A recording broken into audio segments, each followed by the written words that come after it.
Dr. Wiedenfeld here to talk about documentary and experimental cinemas between 1945 and 1968, basically.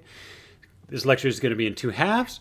First half is going to be on documentary. I'm going to give a little background, then talk about direct cinema and cinema verite.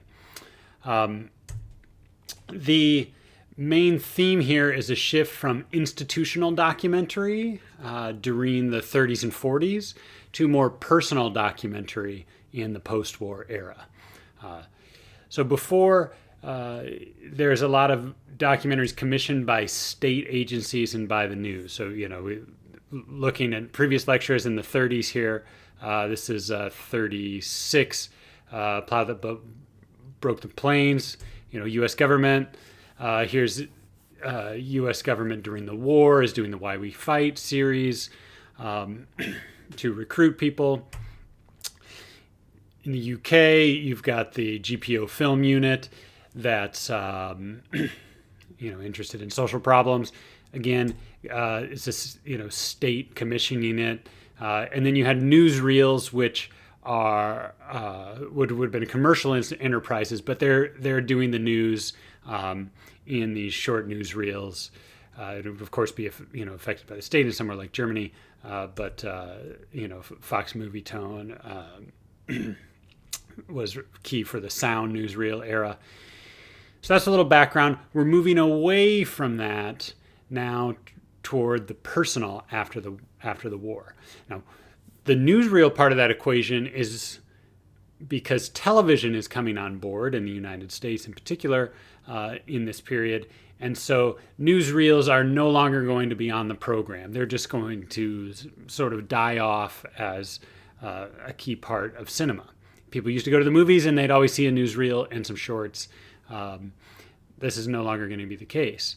So what that means for documentary production is that it's moving in a different direction, and some of it is going to be shown on TV as a normal program.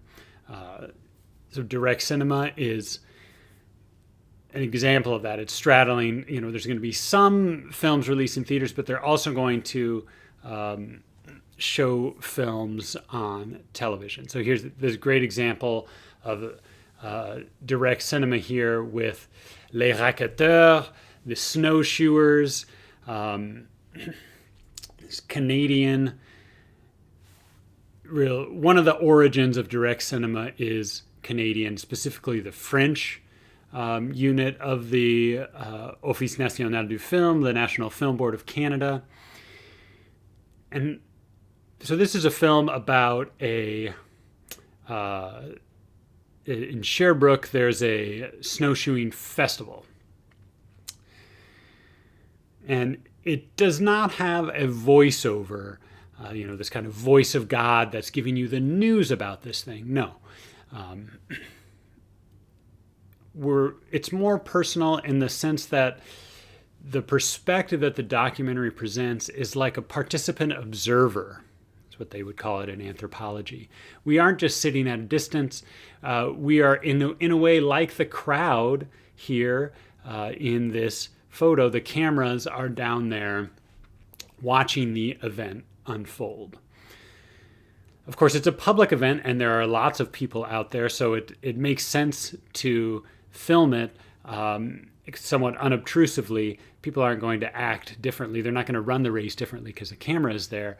So this is a perfect subject for direct cinema. Here the idea is it's less mediated. It's not mediated by this news organization that's writing a script that's giving you this experience of being directly a part of whatever subject is in the film. So that's, Canadian example. The key U.S. group forms around Drew and Associates. It's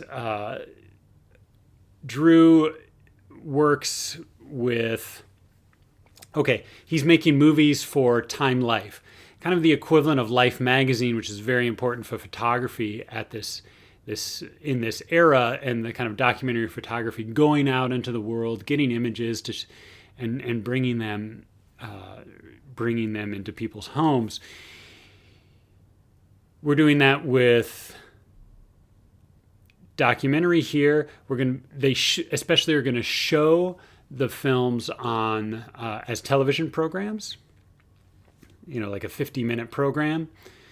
And a lot of the cinematographers that Drew and Associates hire, Robert Drew, are Leacock, Pennebaker, Maisels brothers, McCartney and Filgate on this film Primary are going to go on to have their own careers as directors. So this is a great film about the Kennedy primary. I forget now if it's against Humphrey in Wisconsin in 1960. Now, the other key thing about this film is that's representative of the kinds of things that they show. You want to have a dramatic subject. So they're choosing to do documentaries about these kind of crisis situations.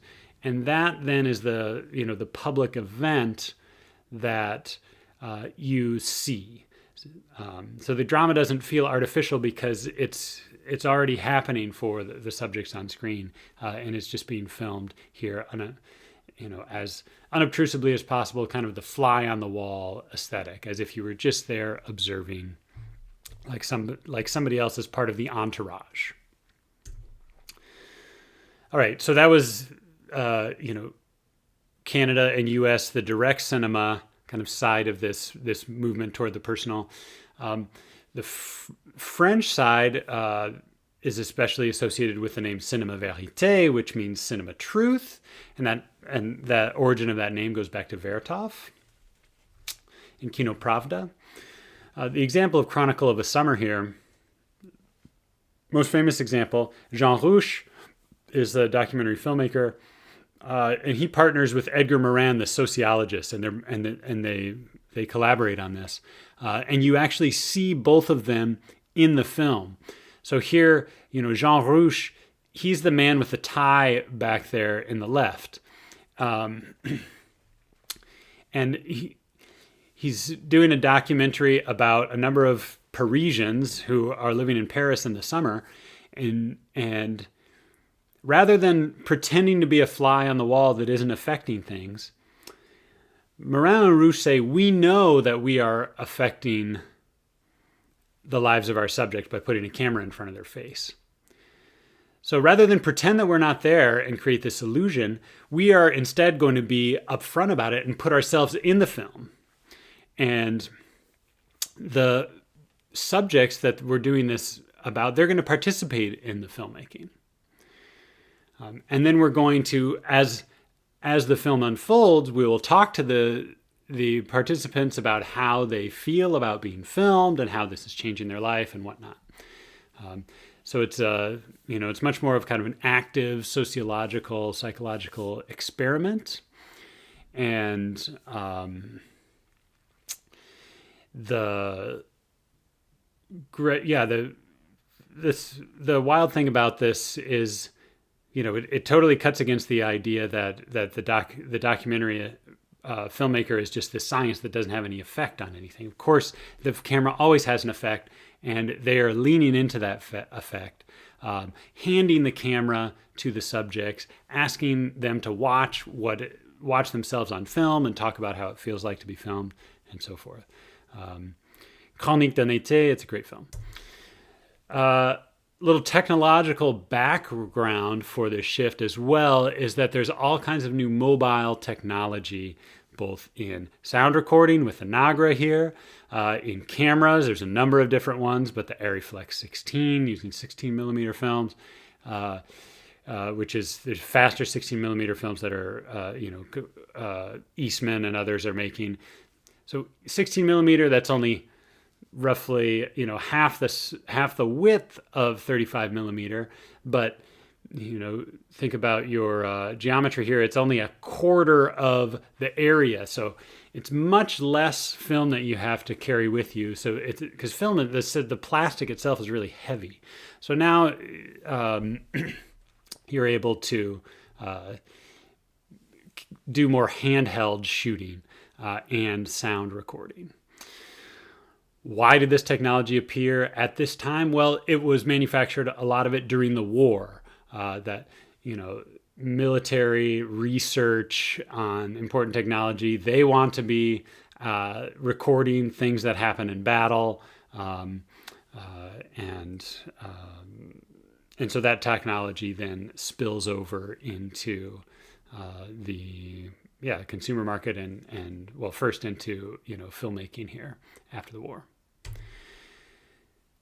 Okay, so just to wrap up on documentary here, we've got new technologies and we've got a shift away from the wartime and pre-war big institutional commissions toward smaller subjects, more personal, and this is also a shift away from the dominance of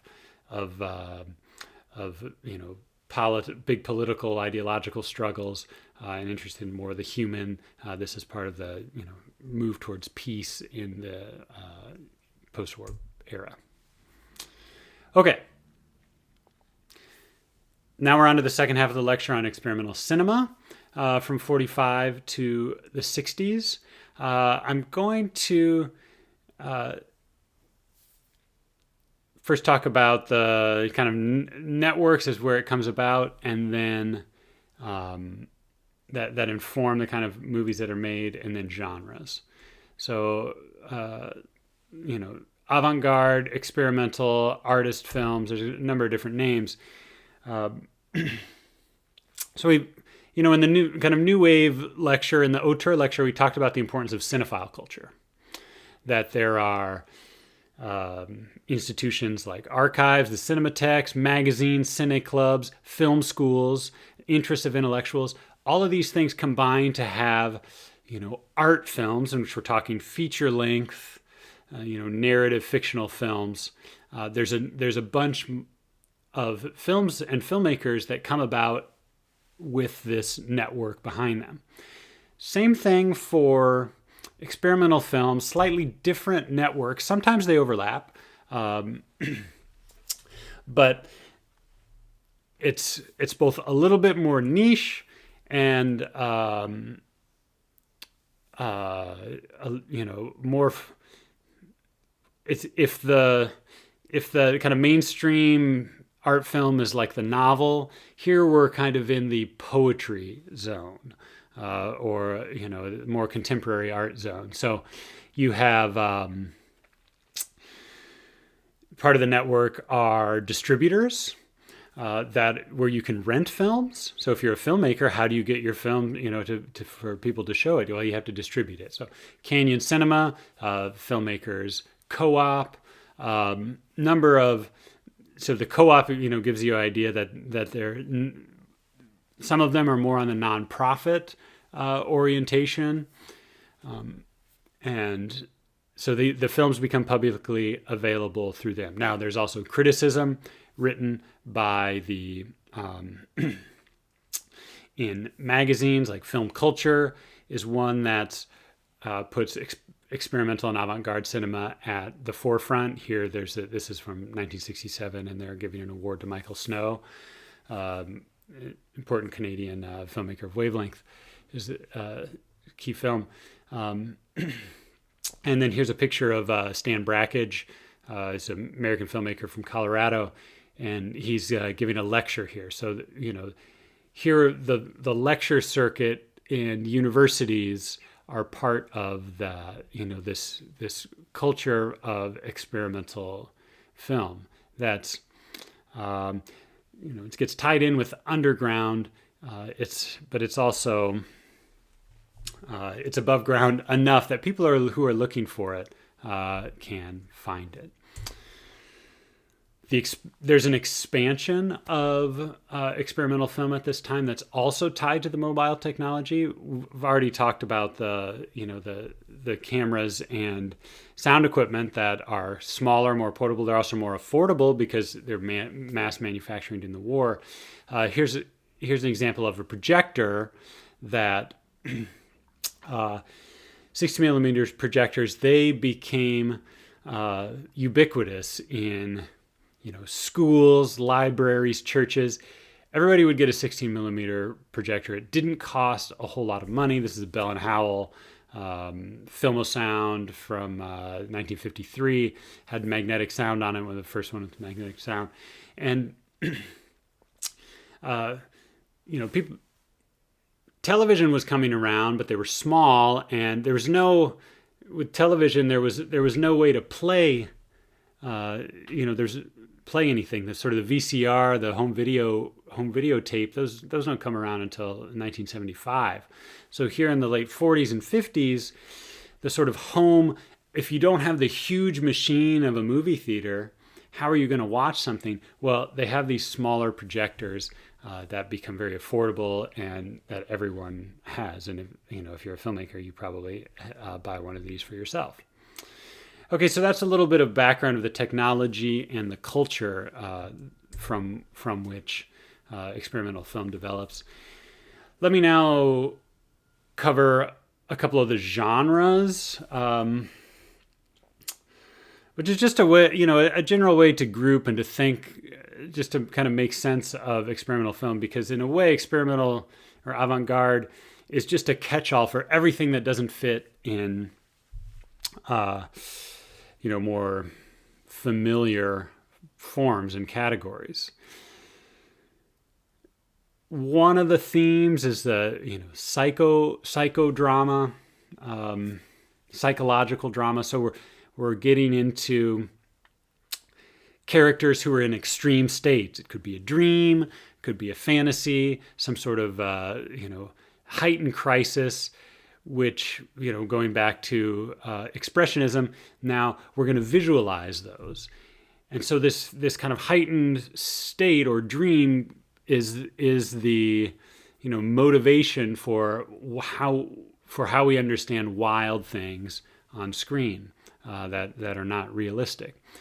So Potted Psalm, Sidney Peterson and James Broughton, a couple important filmmakers that I think have been associated with surrealism.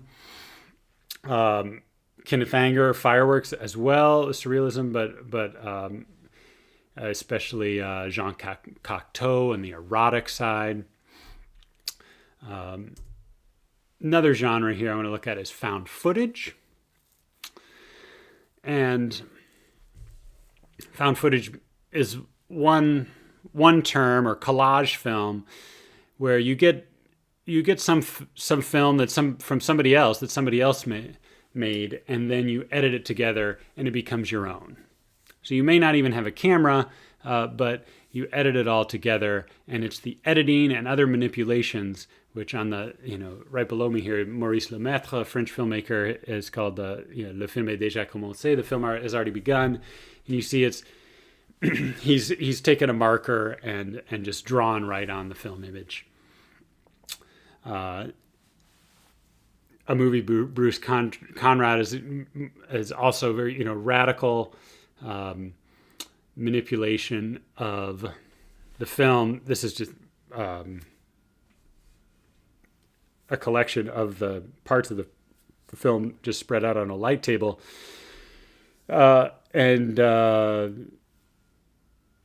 it almost makes more sense that way, because it's partly about upsetting what your expectations are and making you into a very, self-conscious viewer. Animation. Another important genre, and which can also, be in the dream state, especially here, Harry Smith's Heaven and Earth Magic. And he's also, I think, working with collage images here, and putting them on top of one another. And then later we'll get into more kind of psychedelic imagery. Geromorphosis by Hy Hirsch is a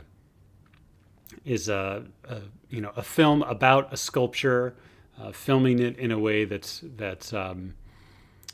filming this wild sculpture in a way that is kind of adapting its feel to the screen. and using all kinds of techniques, whether drawing or things like optical printing, sort of post-production techniques that you can think of as animation, to alter images, especially the kind of pure visual exploration that you can't get at in conventional film. Another important genre is the lyrical film. Stan Brakhage film here, Anticipation of the Night, is a key moment in it. It's a character who's going through a crisis, and Anticipation of the Night is death and suicide, and here he's hanging himself and then decides not to. This is right at the end, the climax. So, and romantic themes of lost innocence, and the interesting thing about that is that it's conveyed entirely through images. There's, in Brakhage's film, there's not a voiceover telling you, this is what I'm feeling. No, it's that kind of I speaking from the first person. That's what we're getting in the images here. This is a first person image, and the whole idea is that all of the images here are as if they're from the mind of the filmmaker, or the persona that the filmmaker is creating. This idea of first person cinema. We aren't then, as a viewer, in a stable place where we're observing what's happening. We are directly in the mind of the character and feeling everything that they would feel directly. So that's documentary and experimental cinema from 1945 to 1968. Key things, were the new mobile technologies that are spurring production, and the growth of the personal. The documentary is shifting this way, and then the crazy or just unconstrained artist of experimental film, who is now making images, has the capacity with the widespread 16 millimeter film technology to make personal films that explore all kinds of different unconventional things.